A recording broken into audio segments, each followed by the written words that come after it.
Jackson Radio Show. Welcome back, everybody. Kevin Jackson here.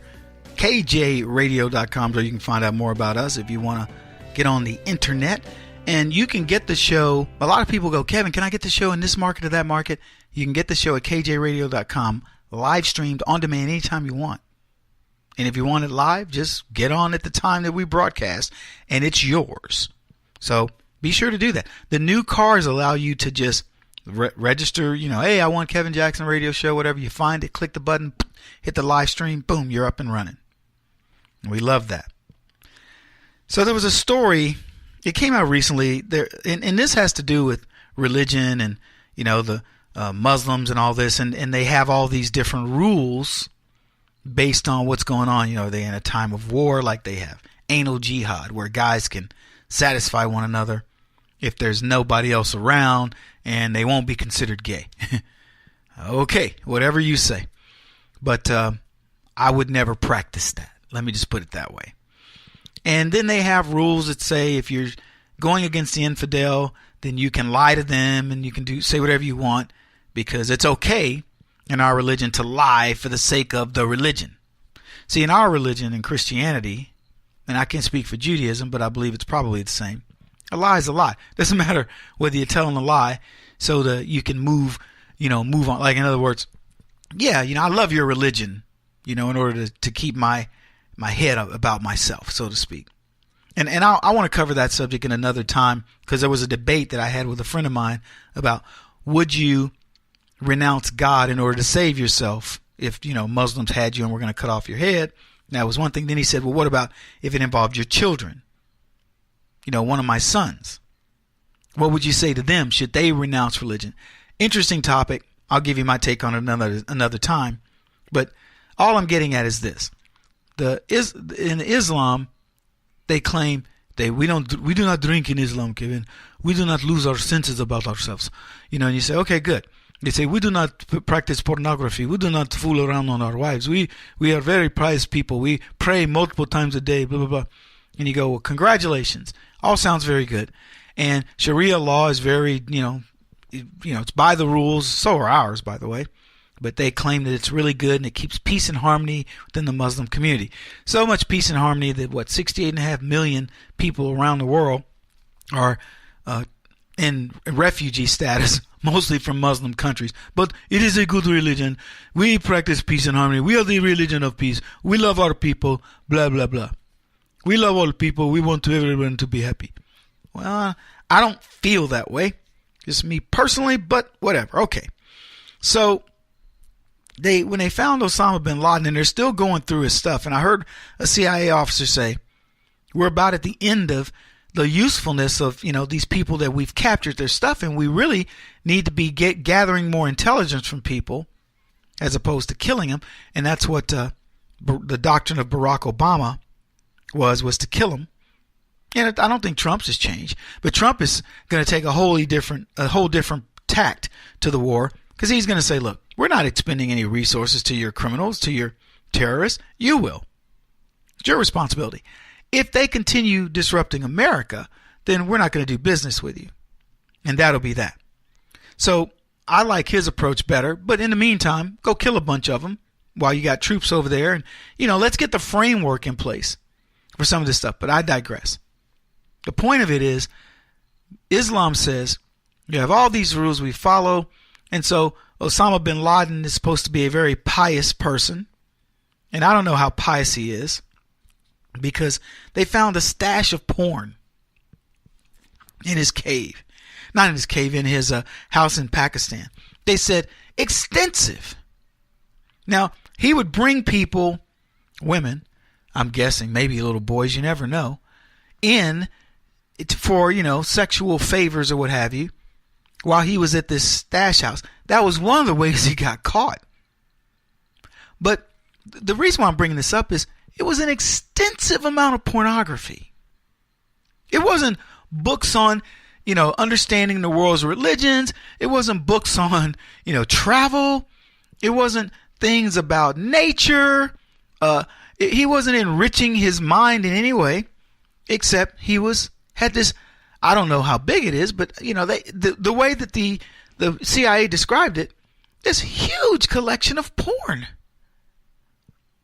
So, Mr., living, out in the, when he was living in the hills, in the caves, and talking about the religion of Islam and religion. Look, we got a lot of people that like porn. Christians do not have to look for people that are suffering from addictions to porn or whatever else. Why do we need you if you're, we pray for 5 times a day facing Mecca so we can go back to our stash of porn? Somebody explain this to me. It's bizarre.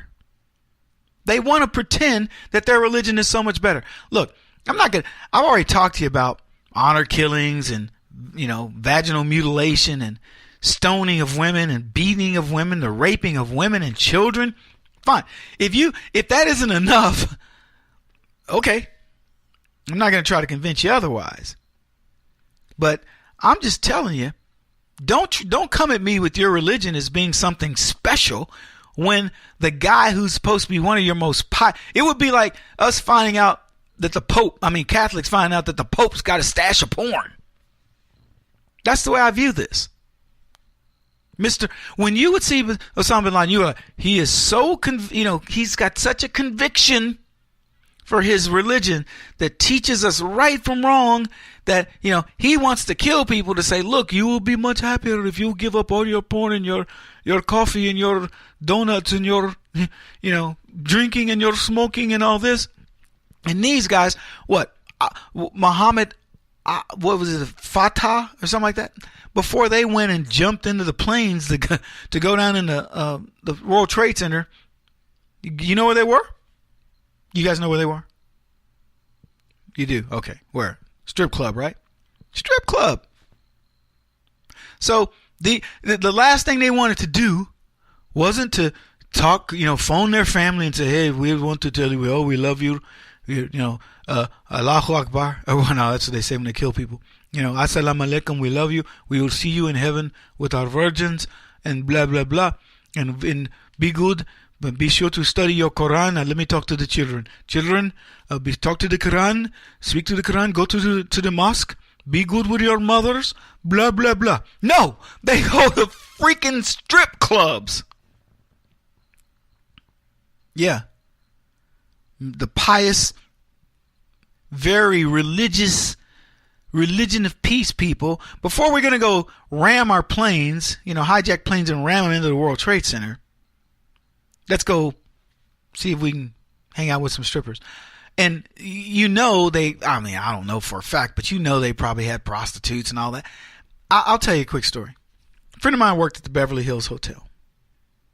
And he says the royal family, the Saudi royal family, came, and I don't know who was in attendance, Prince, because there's a bunch of them. And he says the men were on one floor, the women were on another floor. That was the one thing. And he says, they had a lot of the hotel, and I think they rented it completely out, like the floors for the women, floor for the men.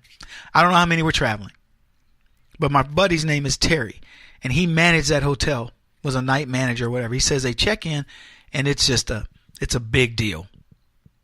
And he says the bellman would fight for who got to go up to take care of him, because no matter when you went up, if they needed toothpaste, they gave you $100 bill or more.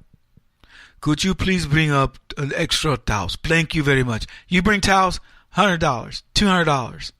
So these guys were fighting to get up there. But Terry says, so men are on one floor, women are on the other.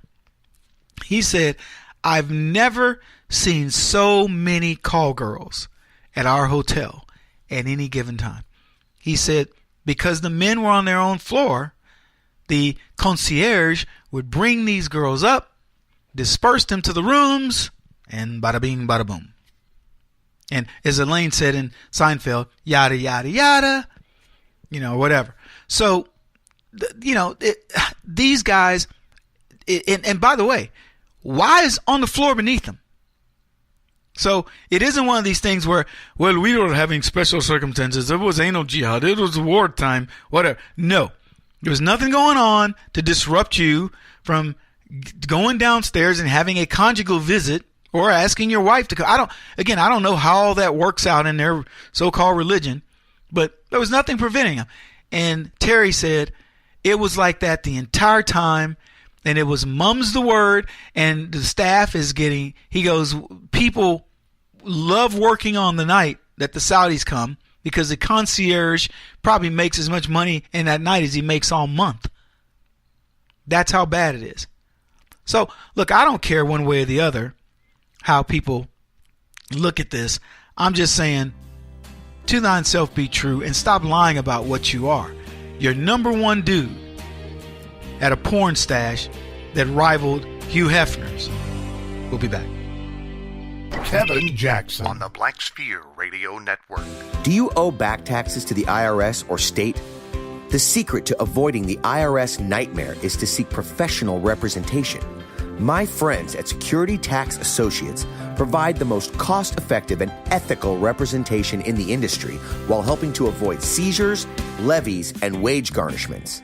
Security Tax Associates is here to ensure that the appropriate steps are taken to permanently eliminate any possibility of future tax burdens once and for all. For a free, no-obligation consultation, contact Security Tax Associates, 844-779-4177. That's 844-779-4177.